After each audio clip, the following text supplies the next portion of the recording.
Tonight, the professor and I go for the trifecta.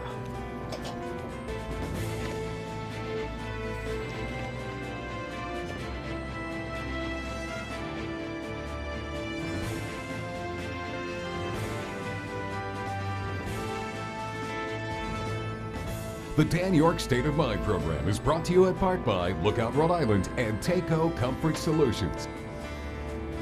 So we've had kind of an interesting challenge here with this broadcast that you see on Friday through Sunday on the various channels owned by our wonderful company Nexstar, and that is that we record the show on Thursday afternoons. And I'm very transparent about that because if things happen on issues or topics that we're discussing, and you think, where was he? I mean, I want you to know when these conversations start. So we have had this interesting thing that's happened over the last few weeks where developments have happened on Thursdays or the weekend after we've recorded. Namely, beginning the debate that Joe Biden just kind of fell down on. And, prior to that, Professor Joe Cammarano and I had been, discussing, what could happen, this, that, and the other thing. And well, actually, I think we talked after anyway, let's put it this way. We've been recording programs and then developments occur and then we have to kind of play catch up. And so the following week, we had a situation which was America's just awful, awful deal where we had a shooting of the former president, which happened on a weekend after we had been discussing what happened with the debate and the ramifications of that, right? Now, last week, after 2 successive visits by Professor Cammarano, and he was kind enough to do that, we had the situation where the heat was really on President Biden, but we didn't really know if he was actually going to cry uncle and decide not to run again. But over the weekend, after we had recorded a show, kind of thinking about it, predicting it sort of right, he went ahead and did with his letter on Sunday afternoon that kind of rocked the world, even though it didn't shock the world. And then, thankfully, on a Wednesday night, the president solidified his thoughts, at least for his point of view, and spoke from the Oval Office. I'm sure you've seen a clip. Nothing can come in the way of saving our democracy. That includes personal ambition. So I've decided the best way forward is to pass the torch to a new generation. Which, of course, creates a newborn candidacy for Kamala Harris, and she's obviously very excited about it.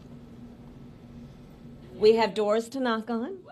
We have people to talk to. We have phone calls to make. And we have an election to win. So I said to Joe on Texas Way, you want to go with three for three. Here's the thing. Because of vacation schedules and the like, I have already recorded next week's show with the Speaker of the House, Joe Shekarchi. You are not permitted to show up next week. Hallelujah. You're such a good guy for coming in, and we've had some fun with this. But it has been kind of a trip for us going, I don't know, we'll see what happens, and maybe we'll have to chase it and talk about it. Thankfully, last night, the president decided to make his presentation, and I can get to hear what you're thinking about. The only thing that'll break up this formula is if we have an earlier than expected choice for the vice presidential partner, which I do think, though, is going to be probably 10 days from now, and squeezing in before, is squeezing a word? Squeezed in prior to the convention. There's certain deadlines prior to the convention that these names have got to be locked in and voted upon virtually. But the convention's not until the 19th. Safe.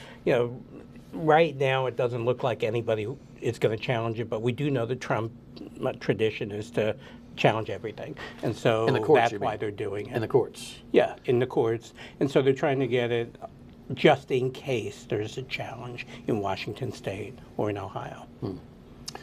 I doubt there's any judge in the land that's going to say, okay, I'm going to make Joe Biden run for the presidency. I don't know what you always try to think, if you sue, what is your goal and what is the remedy?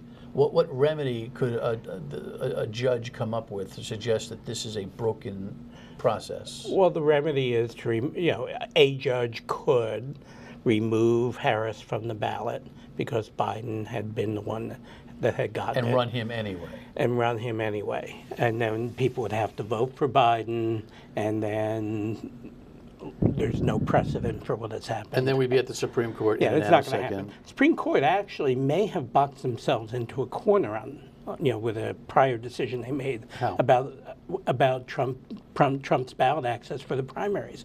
They argued that there were equal protection claims, that there was a national election, and it was too important that the people have a choice for the national candidates to allow the Colorado law to stand, and so they declared it unconstitutional.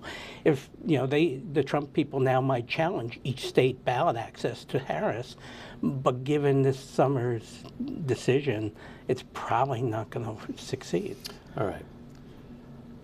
I know that's kind of vague, but I tried. Moving that aside and suggesting that it won't happen, meaning a challenge won't occur, or if it does, it'll be swatted away. Mm-hmm. Let's talk about what's happened here. Mm-hmm. What is your take on how this thing came down this past weekend? The timing was impeccable. It's better than I would have expected. They waited until after the Republican convention was over. The J.D. Vance sort of additional information sort of normally would give that party a bit of a bump. And it was 2 days after the convention ended. And all our attention is now on that instead. So we talked about this, that it would take 2-3 weeks for Biden to finally admit that it wasn't going to happen. And I think that this was perfect timing. So we recorded our program last week on Thursday, and it was Thursday night that Donald Trump spoke. We've got some VO of that. Joe, when he started on the script, I thought, okay, this is the best tone he's had. The play-by-play of the shooting. Look, we all ought to be so empathetic and sympathetic about the shooting that we got to give him room. But his narrative on the shooting was just only somebody built of his ilk could think that we wanted to know all the nitty-gritties about such. But it's his style. He treats the convention like a rally. He wanted to explain the whole thing. But when he got off... And the truth is never enough. He has to go beyond the truth. Gotcha. Yeah. I agree. Yeah. But an hour and a half. Holy cow. I mean, you talk about shooting himself in his own big toe. Can you just take some momentum and the gift horse? Why are you looking it in the mouth? At 8 p.m. last Thursday, when the final night was beginning, the big time stuff, I was of the opinion that the Democrats were screwed, that the Democrats were going to lose this, and they very well could lose both the House and Senate. By the time ex-President Trump finished, I'm thinking to myself, he just blew the only opportunity he had to put everything in order to make this a walk. It was probably the worst acceptance speech in the history of conventions. Now, and again, you're right, the first 20 minutes, I don't want to play Kmart, psychologist here. But there's something about him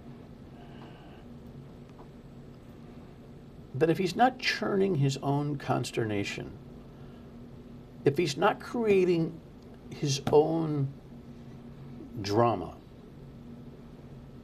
he's not happy. He didn't have to do what he did. Yeah. His supporters and his team must have been pulling their hair out going, we're right there. We're right there.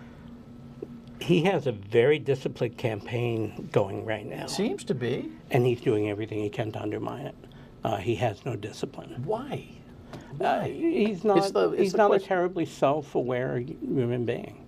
And, he just doesn't have the capacity to think beyond the next move. And so the next move is, I'm getting adulation, I'm going to amp it up, and I'm going to get all this praise. It's an unmet need that is not fully conscious, and it's going to, it leads to the behavior at that speech. I mean, the Hulk Hogan thing, and... That's when I thought it was starting to go down. It was also way behind schedule for the first time all week. It was a beautifully run convention. Right. It was impeccable until that night. How do you feel about, we've talked about the J.D. Vance thing, but how do you feel about this now, a week later? There seems to be some rumblings, there were people having second guessing about what's going on. The boys reportedly convinced the ex-president, that this is a pick they had to make. Do you still think it's a solid, a good pick for him? I don't want to use a sports metaphor, but I'm going to. It's like a rookie quarterback starting for the first time.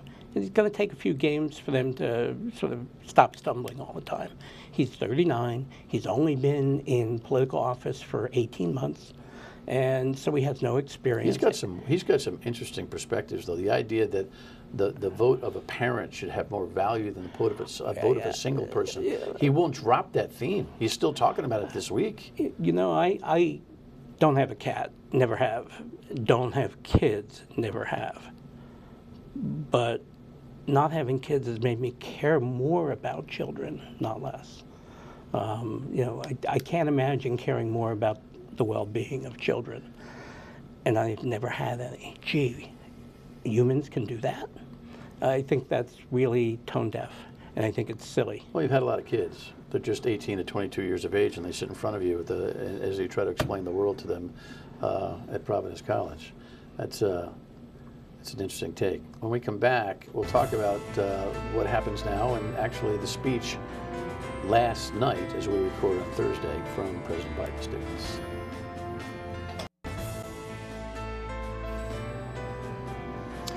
And so the president, last night as we record, a couple of nights ago, as you're watching this on Friday, a few nights ago as you're watching this on Sunday, he made his presentation. Look, at the end, he got me in the throat a little bit. I was moved by his words. But if I'm going to be objective, and I try to be, I mean, look, everybody watches the show, or listens to the radio, know that I think Donald Trump is it's just one of the worst things that's happened to the country ever. You know, I've had my issues with Joe Biden, and we've talked about, I think, the need for him to responsibly step out, and he has done it, and I think it's a virtuous decision. By the way, all the theories, the conspiracy theories, and blah, blah, blah, blah, blah, are buoyed, though, by, I think, a slight mishandling of this whole thing. I thought that last night he should have at least given us a little bit more detail on why he made this decision. I don't know. I thought it was an address that in 50 years people might actually pull out and look at. Well, 50 years from now, they won't be worried about the details. Yeah. Today, as we're trying to evaluate the authenticity of the process, and with all of the, you know, the fake arguments about 14 million votes that have been flushed into the toilet bowl. That's ridiculous. Well, you need to explain that to the political world, that parties are private organizations, yada, yada, delegates make decisions. Go ahead. Yeah. Every delegate who is elected in the primary has a vote, and they are free agents, which means they have full Democratic control, not the limitation of saying you have to vote on the first two ballots for Biden, and then you have freedom. So now everybody has freedom. These people were selected through primaries and caucuses, and this is the way it's been done since 1832. So, you know, the idea of 14 million primary votes, which, by the way, is not all that many. By the way, for the first time, I didn't vote in the primary. Biden was leaning on it when he was begrudging to go. Right. He talked about 14 million people who voted for him. Yeah, and that's probably why it's being thrown back at him. Right. Yeah, I thought it was silly there too. Right. It's like, look, this is the party. There's one of the most widely used books on political parties is called "The Parties Decide," and it's entitled that because it's the party's decisions, not the individuals. And yes, the individuals run, and their ambitions sort of drive that behavior. But this ambitious guy just put country ahead of party, and they're following all the rules and procedures that they're supposed to. So, you know, this is just absurd. The Republican Party, by the way, their rules are much more elitist. The National Committee picks, not the delegates, if the presidential nominee drops out of the Republican race. So it's only 200 people, not 4,000. Do you think, though, you're not agreeing with me that it would have been better and solved some matters to be able to say, hey, listen, this was about a numbers game. I am at full capacity. This is not because of my health. This is because I did an evaluation, and look, I had a lousy debate. I lost your confidence, and I've come to this place where the rubber meets the road, and I've got to hand this baton off. You don't think that specificity was required? No. You know, this was an event of the president saying, I'm not running for re-election. It was 12 minutes, very brief. Johnson's address in 1968 was very brief. You know, Washington wasn't as brief. It was a letter, not a speech. James K. Polk, the last one term, to willingly give up a second term. He didn't write anything at all. So this is a decision about Biden. From 68 back, though, is 68 back to BC.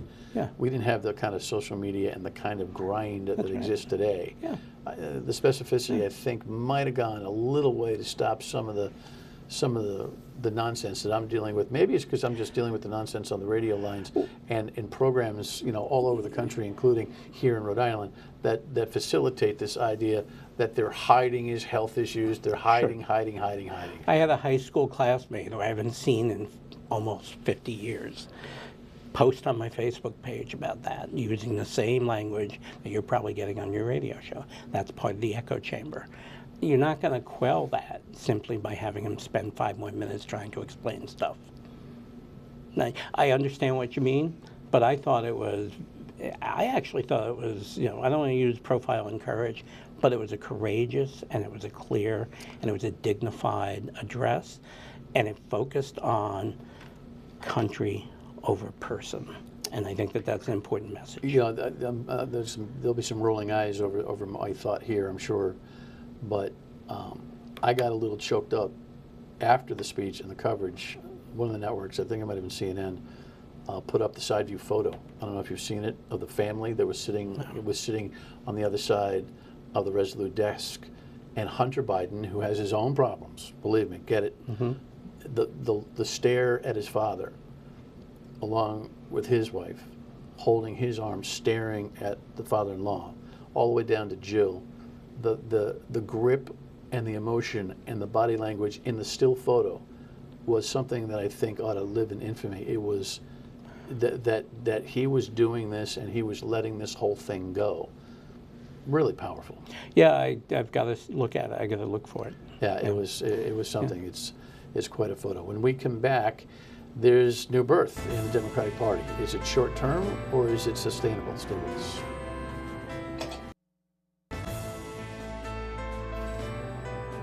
Donald Trump wants to take our country back to a time before many of our fellow Americans had full freedoms and rights. But we believe in a brighter future that makes room for all Americans. Oh, by the way, we were chatting during the break. You made a point that I think we should talk about here. In as much as Hunter Biden's had a lump in his throat, watched his dad do it, he's got partial responsibility for this, doesn't he? Yeah. Yeah. Absolutely. Yeah. So this age thing and everything else, Hunter, the draft of Hunter's problem is probably worth a point in this race, and yeah, there you go. Having said that, is the vice president for real? She's for real. I think that she's polished in a way she wasn't in 2020. Her time in 2020 was the wrong time. A prosecutor during Black Lives Matter movement was not a good timing for her. She took a lot of criticism from the left. She'll probably take a little bit of that. But yeah, she's honed her skills. She's been around. She's gotten some chops internationally. And she's pretty eloquent. She's very smart. Republicans are going to try to find all sorts of ways to dig into her performance in the past, her role as district attorney. Reportedly, she was admonished and her team was admonished by judges on an often basis, blah, blah, blah, da-da-da. She had her own style. She had her own way. As Attorney General, as U.S. Senator, liberal, blah, blah, blah. Although Bernie Sanders said last night that she's not as liberal and progressive as I am. That I saw. So that was very funny. I give and she isn't, by the way. Huh? She isn't. She's not. She's not. But I think a lot of that dredge is not going to make a lot of hay. It seems to me it's going to be about who are we now and what do we want to do.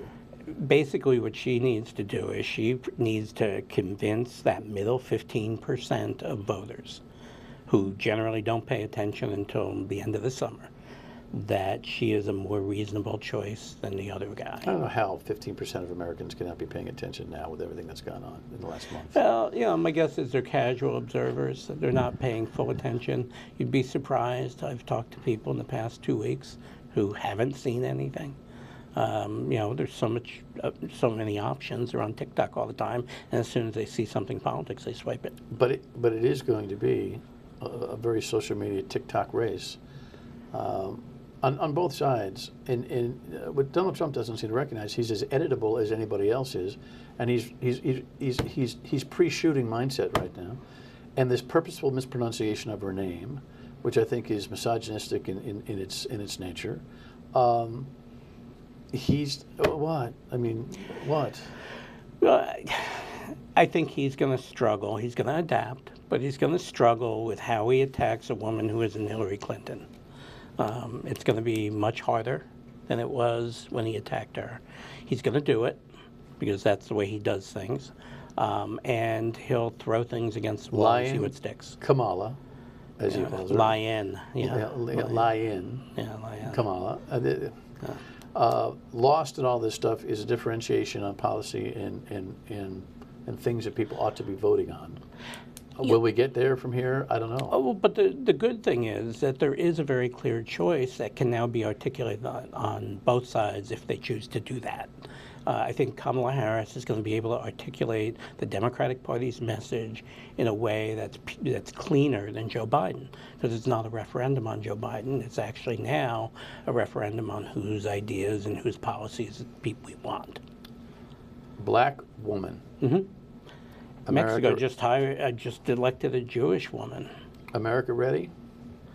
Yeah, I think it's reasonable. I do think there are people who won't vote for her because, consciously or not, they won't vote for a woman or for a person of color. But I do think that that's a very small segment of the population. I don't think it matters as much as it did 10 years ago.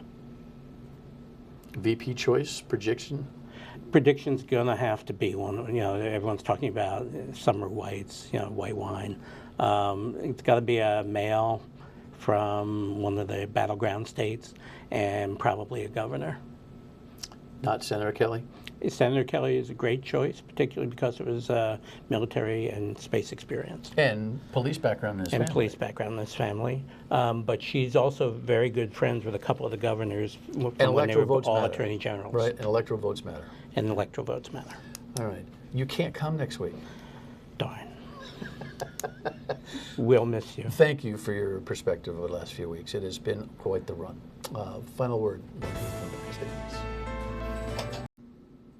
Next week, the Speaker of the House here in Rhode Island, Joe Shekarchi, on the national scene and all the bills passed and the legislation. See you.